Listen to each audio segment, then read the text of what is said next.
Yeah, it was a struggle out there. I was really starting to struggle with the heat. Started to try and put some gas down and the legs just weren't responding. There's no hiding in a situation like that. Cormac.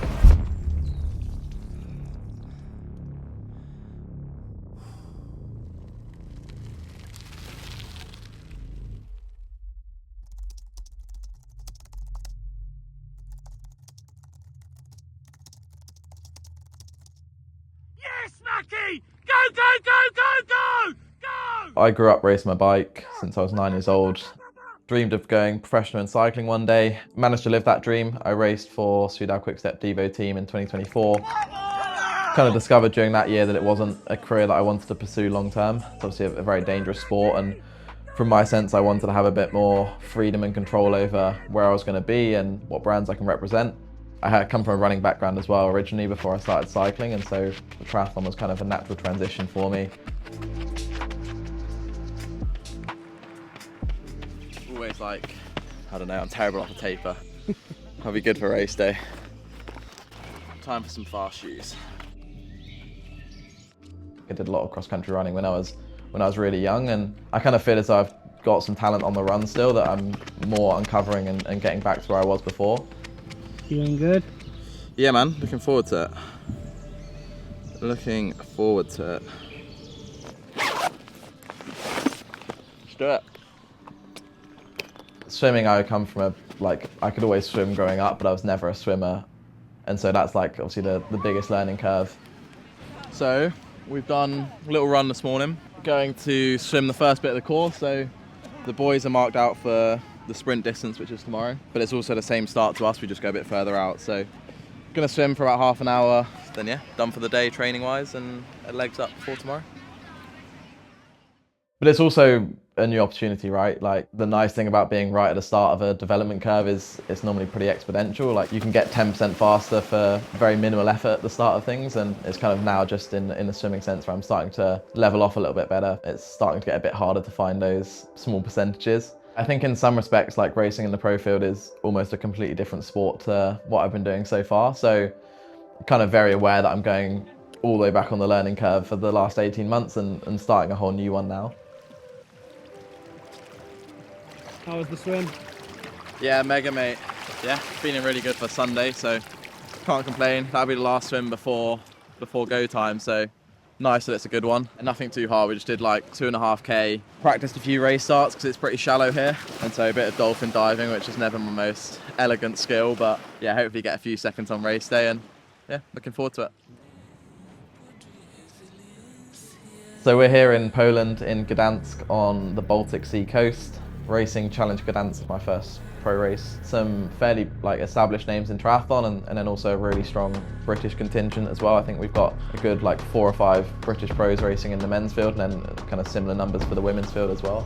Really excited to see where I stack up against those guys, and kind of obviously venturing into the unknown in terms of who I'm racing against. So yeah, whole new chapter, but I'm looking forward to getting started. This bit's always a bit long. I like to get the faffing out of the way in transition, so do this, have a nice chill on the beach, and then nearly go time. Exciting.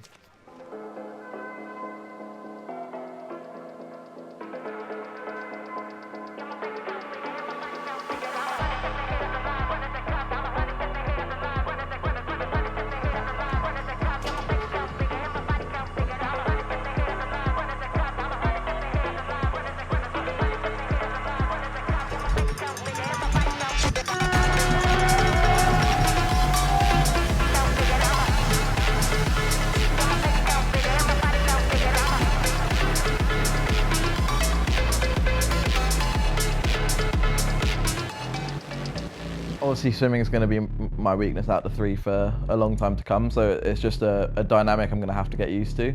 I actually had a really good entrance to the water. It was better than I was expecting. I know if I go too hard and try and hang on for too long in the water that I just blow up. So it was a tricky swim. I was on my own for kind of the second half of it.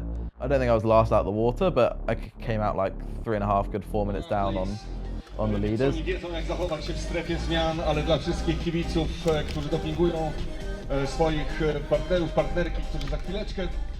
Obviously that's a tricky place to be in at the best of times, but it's something that if I have good bike legs, I think I can at least claw maybe 2 or 3 minutes of that disadvantage to me back.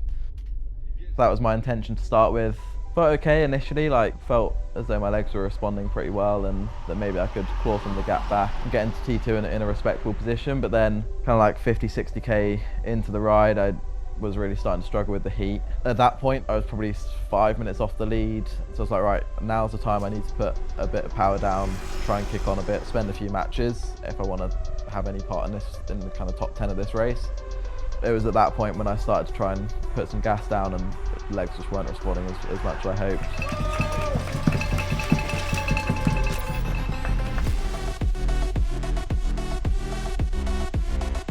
Trying to mate. Fine. You got it, don't worry. Last bit now, last one.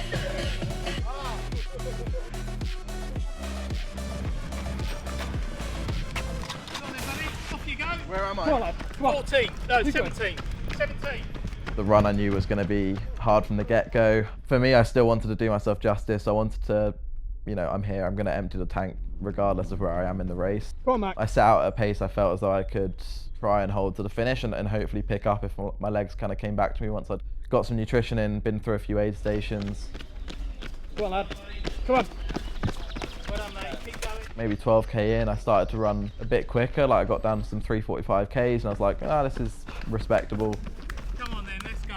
Come on, man. Brilliant, let's go, come on. But then pretty quickly afterwards, like, yeah, started to cramp again, started to get all the bad leg sensations back. At that point, I was just trying to survive, trying to finish. It's not a surprising result. There's no excuses from my end. Come on, fella, let's dig in now. Come on. Brilliant running. I just think a bit of a bad day compared to what I think I'm capable of at this level.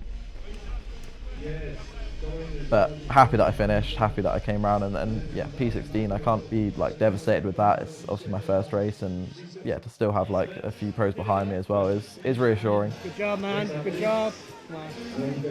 Obviously there's a lot to kind of dwell on and analyse, and I'll speak with my coach quite a bit about it as well. I think from a specific learning point of view, like while I have done quite a bit of heat training the last 5 or 6 weeks, I think definitely still a weakness of mine is racing when it gets over 30 degrees or really into those high 20s. No, it's like the first 2 laps of the run, I was just trying to survive. So I was running slow, but I was like, if I can just hold it, just try and finish. And then 3rd lap, I was like, starting to feel okay again, so I pushed it on a bit, and then 4th lap came and bit me in the arse again. Challenge Triathlon Gdansk, powered by PGE. Finish. 21 dzień czerwca. It's just something I've got to get better at, no doubt. Like triathlon's a summer sport for the most part, so I need to learn how to race in 25 plus and not only race but actually get the best out of myself in those conditions. So You hot on the bike? Yeah. I knew I was cooking a little bit. My core sensor wasn't connected to my Garmin. Then with like 40k to go, it connected and it was 39.1 or something. I was like, this is tricky. So I was like, I just got to try and hold on. I'm aware it's not a linear curve. I'm not going to be doing sub 330s next year, but even when I was cycling, I worked with my coach and we really thought of a long-term plan from when I was 9 years old up until 20. So Long day that. yeah, I'm in this for the long game. I know I've got a long career ahead of me, hopefully, touch wood. So yeah, I'm still hungry for more. Food. Chicken burger. Let's go eat.